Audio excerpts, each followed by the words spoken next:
Eu vou falar para vocês como a política moldou a matemática. Primeiro, eu vou explicar o que a gente entende como política. Se eu estou querendo falar que a matemática é política e que a política moldou a matemática, primeiro você tem que entender o que a gente entende por política. Quando a gente estuda história, vai fazer uma pesquisa histórica, a gente tem que escolher a dimensão histórica que a gente vai olhar, analisar. É claro que há interconexões, não é tudo separado. A gente tem, por exemplo, a dimensão da história cultural e a dimensão da história política.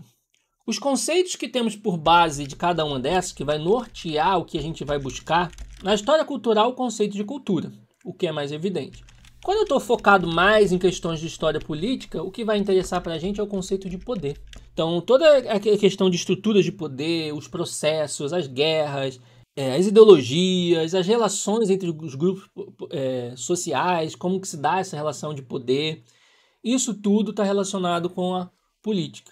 E se a gente for ainda para a etimologia da palavra, aqui são assuntos, né, são processos relativos a polis. O que era polis? Polis é a cidade. E o que é cidade, esse conceito de cidade? Não é uma cidade específica, é um conceito abstrato. É o que hoje geralmente a gente chama de estado. Não o estado do Paraná, do Rio de Janeiro, nada disso. Estado no sentido de governo. Então os assuntos, os processos, as relações, a organização do estado, esses assuntos são o que a gente chama de política. Uma das coisas para a gente entender é que lá na Idade do Bronze, da transição da Idade do Bronze para a Idade do Ferro, houve muita estabilidade entre as civilizações. A produção do ferro, a descoberta do ferro, se tornou muito mais fácil, tirou o poderio das elites de terem armas, e as armas caíram na mão da população em geral. Então o pessoal começou a ter muito mais revoltas, começaram a ter muito mais guerras nesse período, né? E aí você fala assim, uso de arma para defender, não cair em tiranias, né? O povo estava armado na Idade do Ferro, por isso que não caiu na tirania lá dos reis e tal. Gente, como eu falei, o monopólio das armas caiu, a população, né? Muita gente conseguiu adquirir armas. Isso não significa que acontece hoje. Existem muitas armas de destruição, que é monopólio, que a gente não consegue fabricar em casa, consegue ficar uma arminha, né?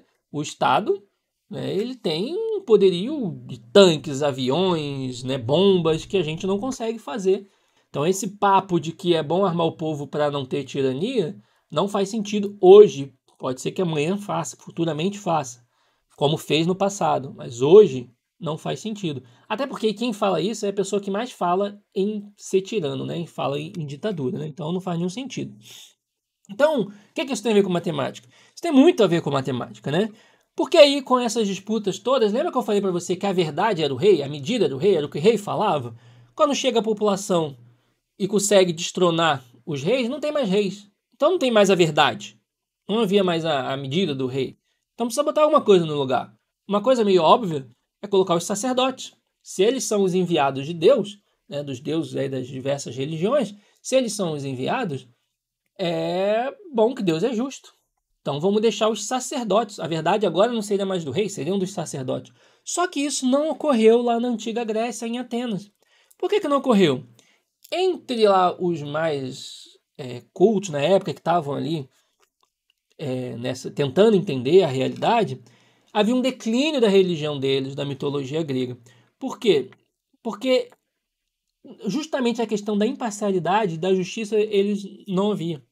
Né? Quando você vai ler Homero, tu vê que um deus beneficia uma pessoa em detrimento de outras, os deuses são dados a paixões, isso na mitologia grega, gente, tá? Como ocorre isso? Como é que a pessoa vai confiar num Deus, num sacerdote, que é a palavra de Deus, se aquele sacerdote está sendo enviado por um Deus que está beneficiando outra pessoa, não está sendo justo com um determinado outro grupo social? Né? Isso não tinha como ocorrer.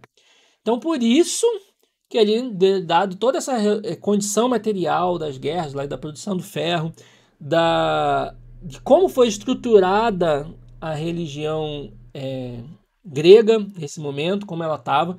Então, isso pode ser visto até lá em Platão, no livro La República de Platão, ele fala exatamente disso, da imparcialidade dos deuses.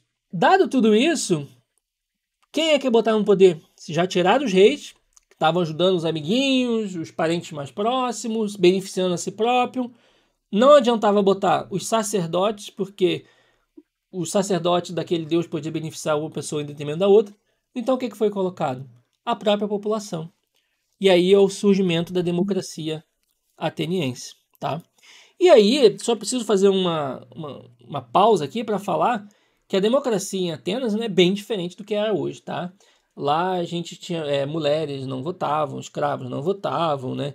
Tinha toda a questão também de que o Estado de Direito não era tão forte, era muito mais participativa, né? Que não necessariamente isso quer dizer uma coisa boa, mas isso é um outro assunto, né? Não é que nem hoje que é indireta, era uma democracia mais direta.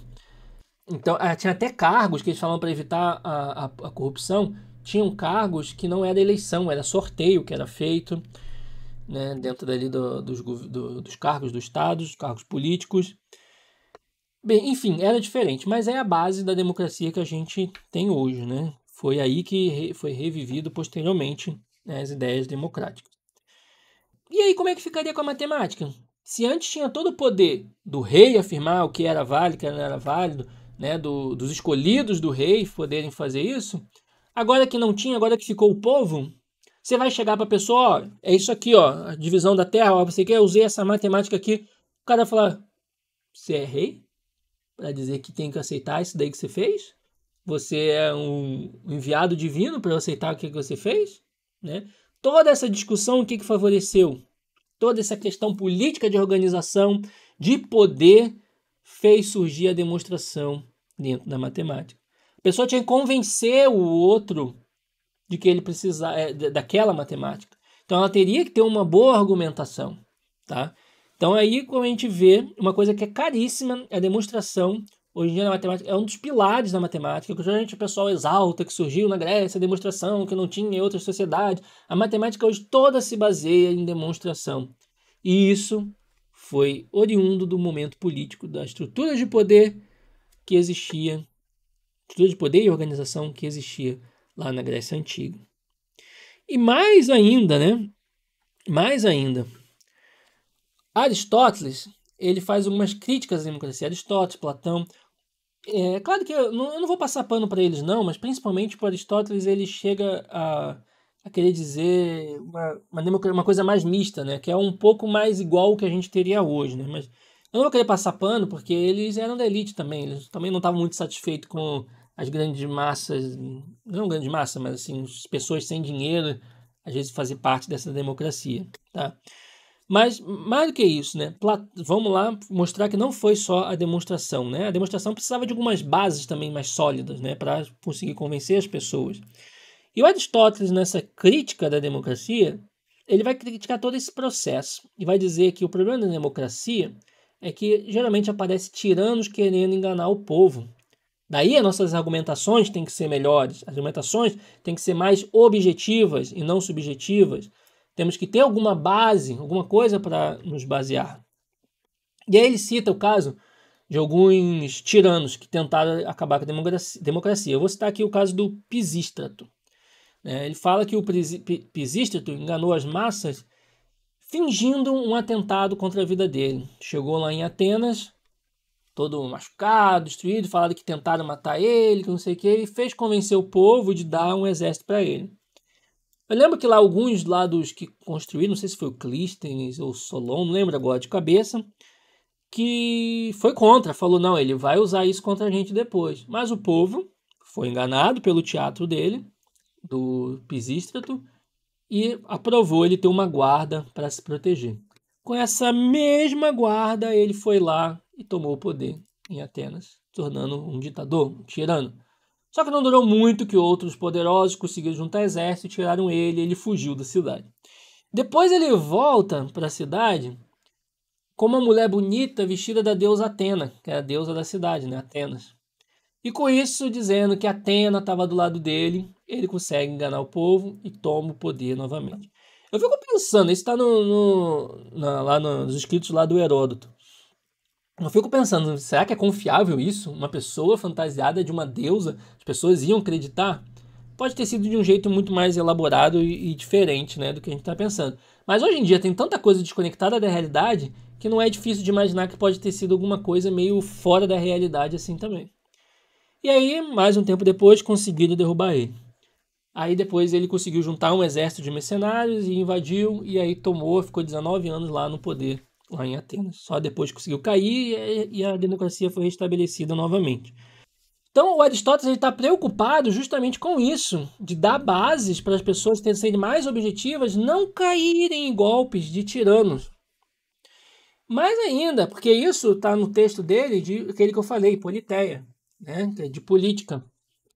Mas no texto, lá no conjunto de livros que ele tem, o Organum, que é sobre lógica, que ele cria lógica justamente para isso, gente, para dar mais objetividade, para as demonstrações matemáticas, para as demonstrações políticas em si, em geral, serem mais confiáveis, serem mais objetivo, não cair nas ideias de tiranos.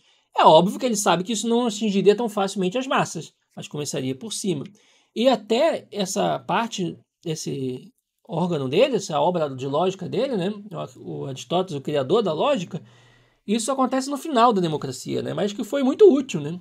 E até porque algumas dessas ideias, os 3 princípios básicos, eles já estavam contidos lá em Parmênides no começo da democracia. Só não era tão elaborado assim como estava em Aristóteles. E nesses trabalhos deles de lógica, ele também cita esse povo que tenta enganar a população, essas pessoas que tentam enganar o povo. Ele dá exemplo quando ele vai citar os princípios, ele tenta argumentar, né, por que esses princípios devem ser seguidos para ter uma objetividade e não ser enganado. Tu vê toda a estrutura política, como estava organizada a sociedade de Atenas, que moldou não só a demonstração da matemática, mas a lógica, o surgimento da lógica, tá? Então você vê isso tudo, o uso da matemática para evitar que a população, para evitar, ou os mais letrados pelo menos, não caíssem no papo de tirano.